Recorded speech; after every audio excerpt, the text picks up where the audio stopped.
Ryan Reynolds here for, I guess, my 100th Mint commercial. No, don't. No. I mean, honestly, when I started this, I thought I only have to do like 4 of these. I mean, it's unlimited premium wireless for $15 a month. How are there still people paying 2 or 3 times that much? I'm sorry, I shouldn't be victim blaming here. Give it a try at mintmobile.com/save. Whenever you're ready. $45 upfront payment equivalent to $15 per month. New customers on first 3-month plan only. Taxes and fees extra. Speed slower above 40 gigabytes. See details. This episode is brought to you by Amazon. The holidays are here, and you know what that means. It's time to get your friends and family the gifts they deserve. Take the stress out of shopping with Amazon's great deals and low prices on a huge range of items from toys to tech and much more. Whoever you're gifting for, Amazon has great prices on everything you need this holiday season. Shop Amazon for all your gifting needs.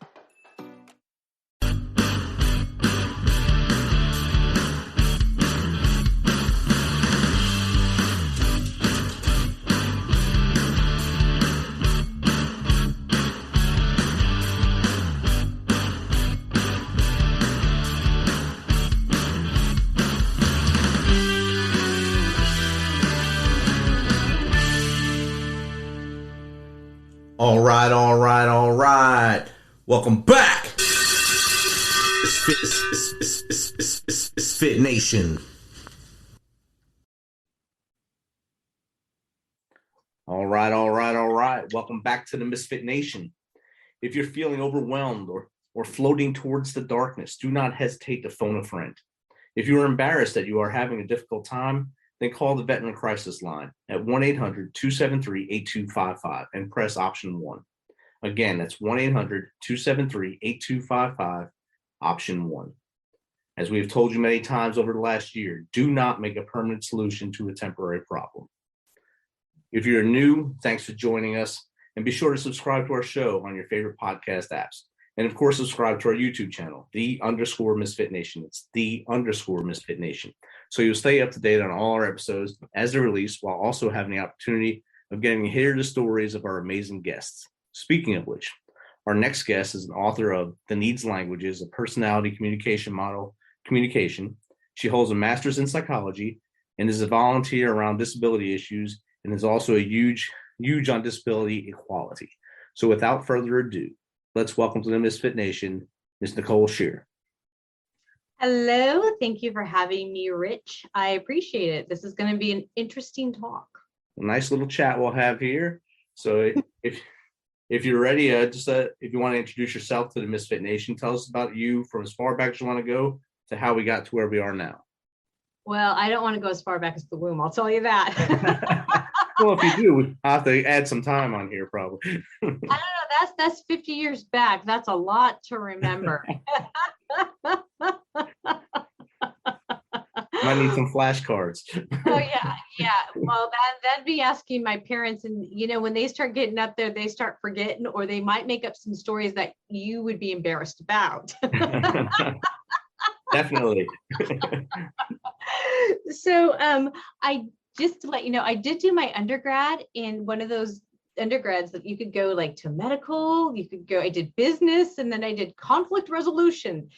And then I went and did my master's in industrial organizational psychology. I say you need a degree to say that or spell it.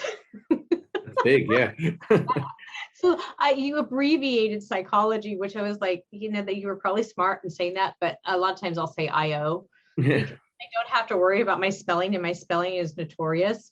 You and I are old enough to say they didn't have spell check back in the day. You had to to figure out how to spell things. So yeah. Or a ruler, to hit you in the head to make you spell it right. Yeah. Yeah. My mom went to Catholic school, and she tells me a couple of things about the ruler and the knuckle, type of thing. So yeah. Oh, yeah.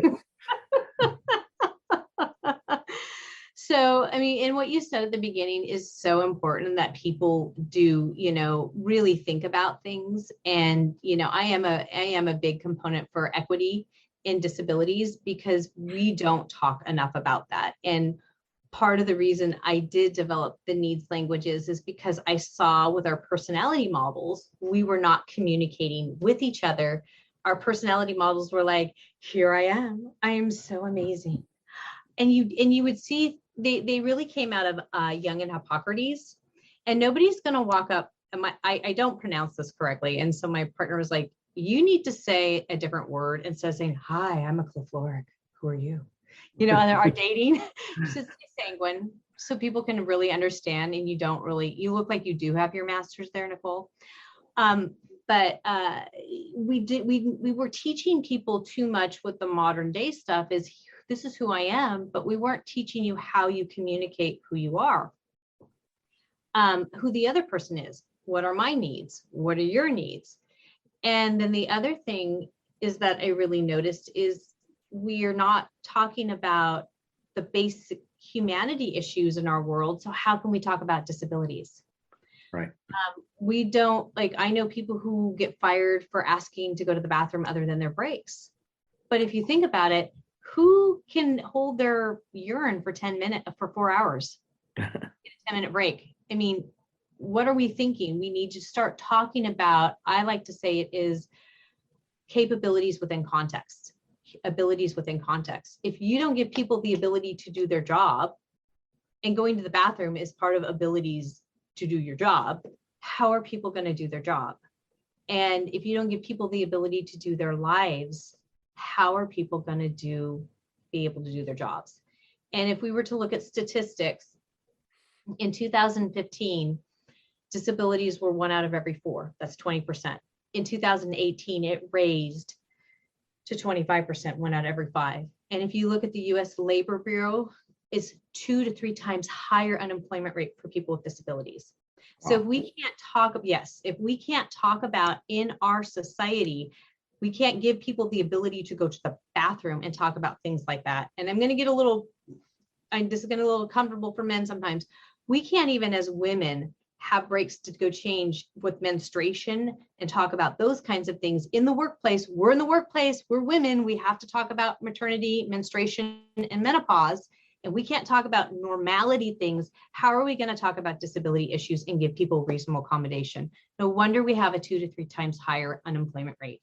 This is why we have to have personality models out there so we can talk about the normal things about communication, about who we are, what we need, so we can also talk about what people need with disabilities. Because if we can't talk about the normal, how can we talk about the things that are uncomfortable? I mean, these are all normal things in society. Yes, it's normal everywhere you walk around in your community too. A lot of people put blinders on so they don't see things, and they miss out on a lot of life that way.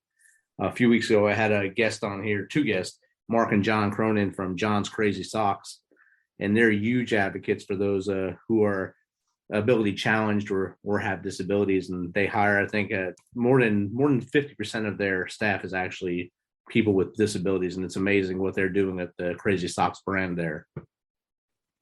Well, but we don't even understand what disabilities are. That's the other problem. In our society, we don't know what disabilities are. That is what's crazy, because disabilities can range from having been in a wheelchair to someone with a learning disability. I have a disability. People look at me and go, "You have a disability? Really? Huh? Yeah. I don't look like I have a disability." And most people, they believe if they hear the word disability, like you said, you have to be in a wheelchair or walking with a cane because you're blind, you have the eye cane, seeing cane, or a dog or whatever. Otherwise, you're not really disabled. I'm sitting here in front of you 100% disabled. Yeah. And I go through my life every day just like everyone else. And I call myself, I'm able. I'm not disabled. I'm just very able. That's how I go through it. That's why we have to look at it as capabilities or abilities within context. Right. Because if you give me the right context, I can do it. I'll give you an example of what that looks like. I flunked out of my bachelor's when I first went to school. And you know why? Is because I didn't have the right context. However, I did my master's in 6 months' time, and it was an honor society because I had the right context. Right. You do not give a 2-year-old car keys. That's not the right context. You give a 16-year-old who has had driver's training and car keys because that's the law and they're able to drive a car. You do not give someone who has not had any training of the scalpel to go do surgeries. That's context. You give training to someone who's been trained in surgery, scalpels to do that's context. That's abilities within context. That's capabilities within context. Exactly. We are not doing that in our society. That is the problem. And we're not talking about what is context, what is abilities, what is capabilities. I mean, we could give keys to a 2-year-old just to, see how it goes if you're filming something like Jackass, the new movie, I guess, if you want to see something insane happen. But that's probably not a good idea, as like you said. And even 16-year-olds is really pushing it a little bit. It's still a pretty big vehicle for 16-year-olds to handle, and a lot of stress that puts a lot of stress on them, even though they're very capable to do it. It's just when they're out there with all the experienced drivers who really want to push them to the limit, it really becomes a game of NASCAR on your local streets too. So. Well, I can tell you from experience, my mother was late picking me up from preschool, and she left the car running, and my brother ran the car through the church. See? So yes, I can tell you from experience that was not a good context, and my sister was traumatized, and the pastor was not happy with us, as my brother thought he was capable of driving the car. So sometimes we don't even understand our own capabilities within context about things. Yes. I'm sure the pastor was real happy with you guys at church for the next few weeks, months. Oh yeah, that was probably But if you understand personalities, you'd probably understand why my brother did that. He's a right control. Yeah, that makes sense. No.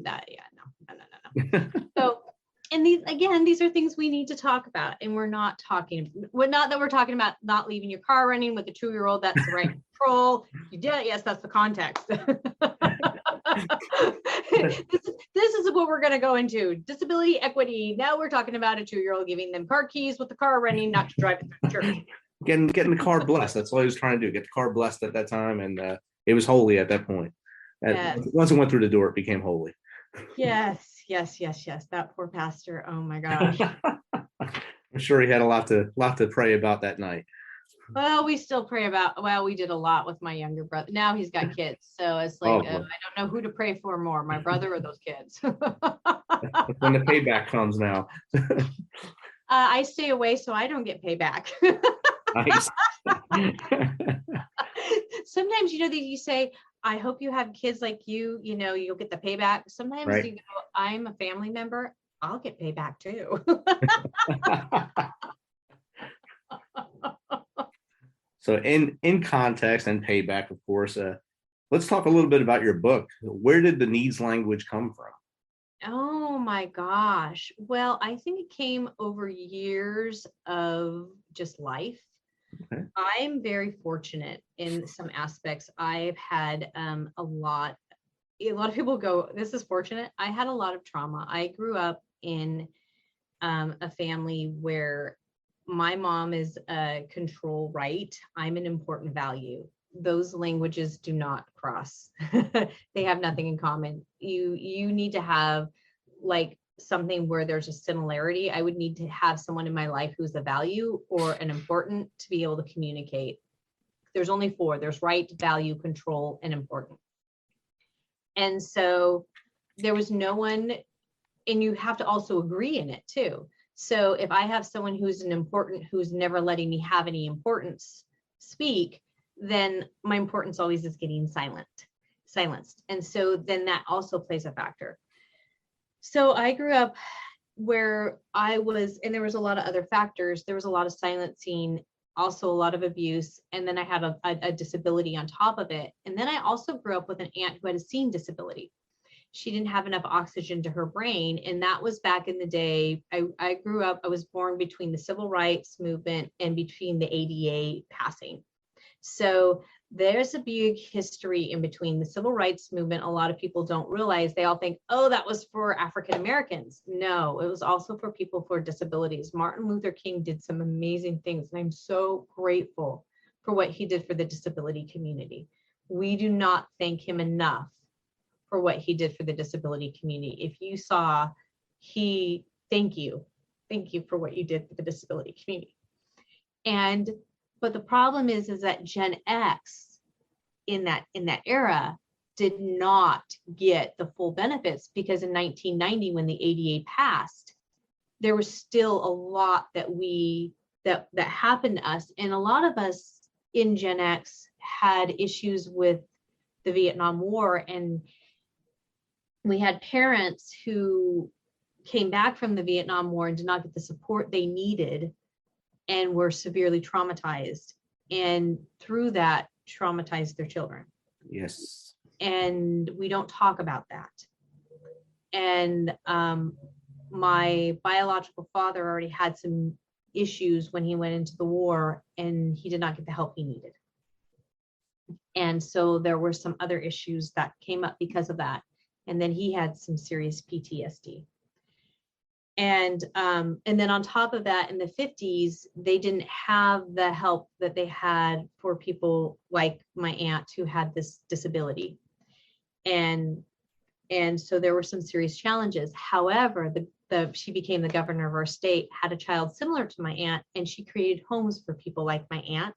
And my aunt lived a very happy life in a community, which was awesome. I'm so grateful for Governor Barbara Roberts. I just am so grateful for her. So my mom, even though her and I struggled with our personalities conflicting, she, because of my aunt and what my grandparents did with my aunt, saw that there were some issues with my learning, and got me some help. And back then they didn't, and still I've only met one other person who has the same learning disability as I have. And I'm 50 years old, one person. There's nobody. You hear, oh, traumatic brain injury, or oh, ADHD, or oh, this. Nobody has auditory or visual processing disorder. It's like auditory dyslexia or visual is I process differently. It can be comical at times, but it's challenging. And so I kept feeling out of place. I don't belong. And then, all the other stuff going on. And then I started just realizing, as I was going to school and watching everyone, because I was disconnected, nothing else is connecting. Other people aren't connecting. And I'm looking at these personality models, and I'm like, it's great you're talking about yourself, but what about other people? How come people aren't connecting? I go on and I'm with someone now, but I go on a dating website and I go, that's great that I know your alphabet letters or your numbers, but that doesn't tell me anything about how I connect with you. And in my master's, I saw these leadership models, but I saw nothing with conflict resolution. I thought, you're a leader and you don't know how to resolve conflict? That's kind of scary. Believe it is a lot. Yeah. And I started reading, some stuff on Jung and Hippocrates, and I had to, because I'd been so traumatized, I had to redesign myself. And everyone was telling me who I was. I was constantly told that what I experienced in trauma was a liar. I was a liar because, yeah. Well, and back in the 80s, and no one talks about satanic ritual abuse. No one ever talks about, back then it was like, oh, people aren't as sexually traumatized as they say they are. Really? Oh, okay. Yeah. There's always, that's why the Me Too movement has been so big. And so I had to really redefine myself. And through all these processes, I started watching patterns. And I went, we have these patterns, and they're consistent patterns, and people are communicating. What if we're communicating our personalities? What if we're resolving conflicts? What if we're manifesting? How come some people can manifest things and others can't? How come cult leaders go after certain people and not others? What if, and I started asking questions. Well, one of the things that we don't realize is when we ask certain questions, we're either asking questions to discover, or we're asking questions to recreate our lives in the same insanity pattern as a victim, or create our lives in a place of discovering something new and interesting. And our subconscious mind will go and look for it. And so it just kept looking, and I keep going. I mean, I can't tell you, every day I almost discover something new of where the needs languages can help someone, or where it can heal trauma, or where it can, and I'm not a trauma expert, or where it can, I had authors come to me recently and go, oh my gosh, this can help me write my books. I went, oh, this is wonderful and great, but now I've got to write a new model. I can't even keep up with what I've got to do now. I'm figuring out how this can work with Hofstede's country comparison, which is culturally, how can this help people culturally? I was sharing that with someone who works with different cultures today. How can this help with disabilities and equity? How can I mean, I'm just finding new ways, and this has helped me heal in my life. It helps me heal and talk with my mother, who I have nothing in common with as far as a communication in my needs. I can tell people what I need. I can find out what other people need. I actually use this with my relationship and say, this is what I need in communication. And the person I'm with, they are not important. They are not important, and I'm not in control. That's where we're opposite. We both meet in value. And will be really funny. They'll go, you cannot do that. That will embarrass me.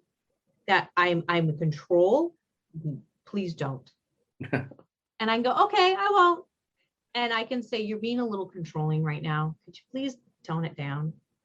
And we don't get our feelings hurt because we know how we each communicate. We know our needs. It's so amazing and powerful. That's awesome. And I believe once we start listening to what each other are saying, or we're understanding what's going on with each other, like you're saying, it makes things a lot easier for everyone to basically get along and move through this thing we call life on this blue marble and have a good time. Yeah. Yeah. And some people do forget it, but we have to learn to do it. Yeah. And I can learn in my needs language how not to take things so personally. Right. Because as an important, when I'm shushed, I can't be seen, that comes against me. As a right, when people in right think that someone is telling them that's wrong, they think they're wrong. That's why right people struggle so much in our society. That's why a lot of people go, I don't like right people. Right. Yeah. So if our right people could see it differently, it'd be different. Definitely.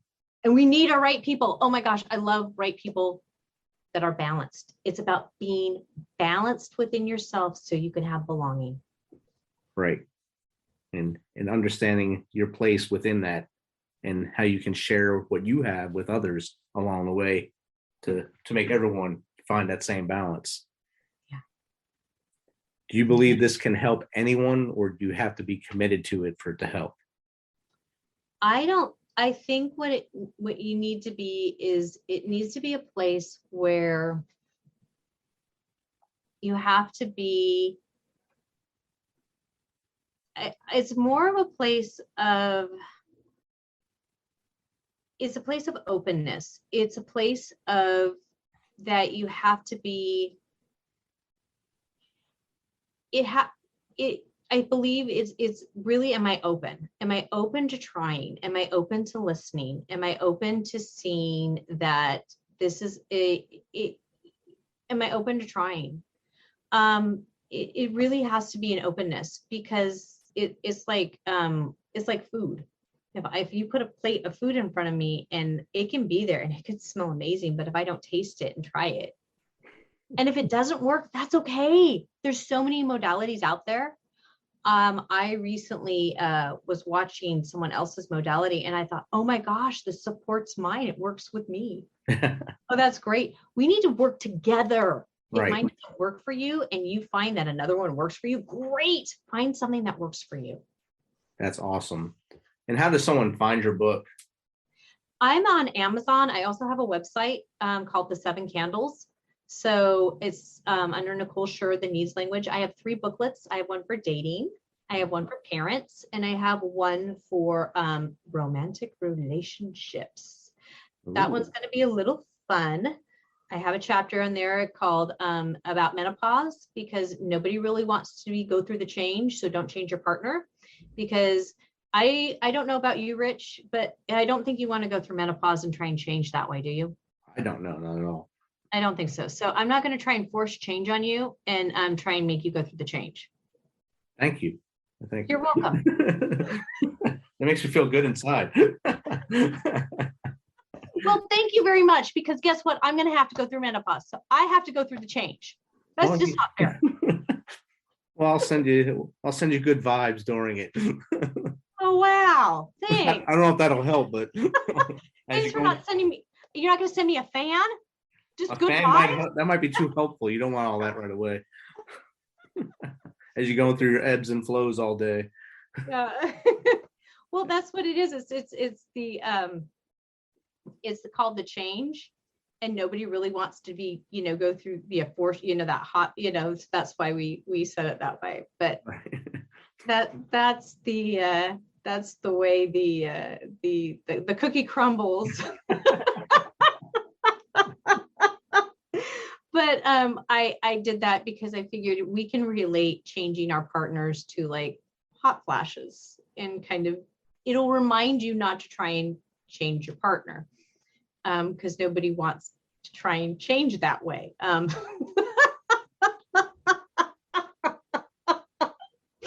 But so and I'm going to be offering within the next couple of months groups regarding this, Okay. because that, and I do individual coaching on this. But it's more going to be group based, because I feel we learn better from each other. Awesome. And I will also have some videos out, just putting it on my website. So, And to sign up for the groups is on your website as well, or through social media? it will be through social media, and that should be coming out within the next month and a half. Okay. Yeah. So, and I have a YouTube channel too. I'm going to be talking about dating and healing within the needs language and other aspects of healing, because it's so important that we find our healing. It really is. What's the YouTube channel name? The 7 Candles. Okay, just as it is. All right, 7 Candles, easy. Let's look up the 7 Candles and go learn from Nicole here, and she'll make you laugh like she's been making me laugh for the last half hour. So it's good. Either that, or you'll get your neck exercises going and go, what did you? What just happened? You'll get some going. We'll learn something. Hopefully, yes, hopefully. Nicole, thank you for taking some of your time to come on the Misfit Nation. This was enjoyable. Yeah, I want to give you a social distance hug. Wow, thanks. Yeah, they're the best, because people who don't really like touching are going, oh my gosh, that was awesome. And people who like touching are like, oh. And people are like, oh, that sounds good. So you've touched all 3 groups at one time. Awesome. Awesome. You have a good night. You too. Thanks, Rich.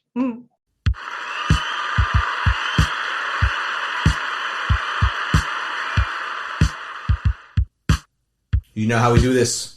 Thanks for taking some of your time to spend with us on Fit Nation. Be sure to hit that subscribe button and share the link as much as possible. If you want to, please become a supporter to help us carry this thing on. We appreciate you. If you know someone that brings that energy, has a great story, is an up-and-comer in any industry of music, in the arts, have them reach out to us on themisfitnation.com. We will get back to them within one day and get them on here so they can share their story with the world. As always, till next time, be humble, stay hungry, and keep hustling, because we are Fit Nation.